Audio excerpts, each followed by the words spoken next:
Okay, so we got changing gears here. So moving on to the new frame for the rover, or light autonomous machinery. This will be light autonomous machinery, cargo, short range, something like that. So it'll have a funny name. But we're Jets and Nanos upstairs. We're gonna be using the same APM 2.8 with the altered Ardu rover setup, and then this is not the camera for the Jetson Nano. That's going to be on CMOS. This is race band 3-wire, and this will be for monitoring, and it'll be transmitting this for my peace of mind and stuff like that too.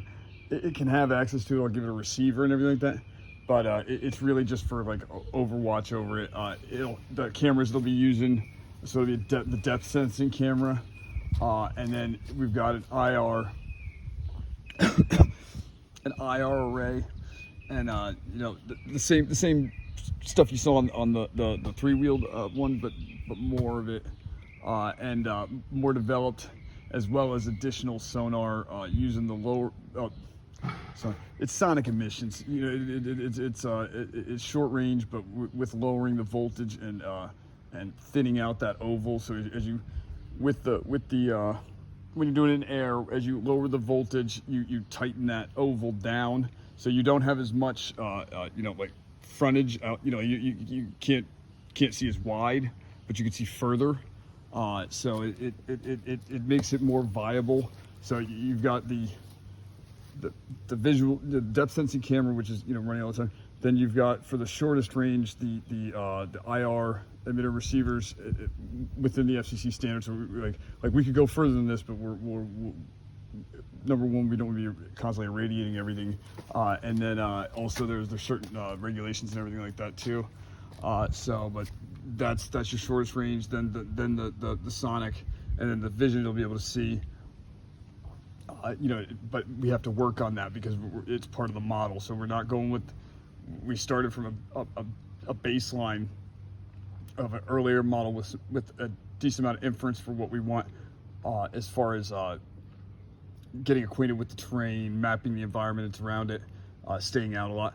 But I don't want to get into the self-driving car or pedestrian type stuff. I really want to focus these earlier phases, where we can kind of get the most out of the plasticity within the inference, and then move from there. But same as with like the object detection models, a lot of times, especially if you're not like a big company or university or a team of geniuses, sometimes you just get you train yourself to a back in the wall, so then you just have to wipe them down to the metal and start over. We're trying to avoid that, and I have tried that before. Like we're going into like separate like earlier training phases, and start from there. But it's just kind of like a foregone conclusion at that point.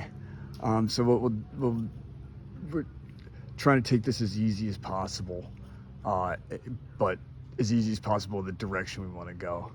So you'll see it as it develops here too. I think it'll be number one big thing being on 4 wheels. So like we had like seven or 8 rollovers in that thing, and the turbine's showing it. It's got metal splints in it. The dog got a hold of it too. I've got like a wine label holding it together. I think what we're gonna do is go with a flat spinning turbine, so we'll have less efficiency, but we'll have more rigidity, robustness, and it'll break away if it does fall over, blow off, or whatever. It'll just be the turbine on its own. I'll show you what I'm looking at. So it's kind of standard fabric pinwheel designs, but what I did was we lose the middle ones. We angle them so that no matter what direction the wind's coming from, it'll get some push, and then everything's capped off in sheet aluminum, and then grommeted into place. So I had some pretty good experiences with this.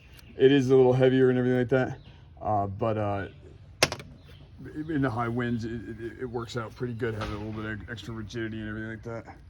So I'm gonna post this to let you guys see because everyone's fucking texting me. Yeah, I didn't forget about it. I was just busy doing other shit. I'll let you fools get back to it. Page me.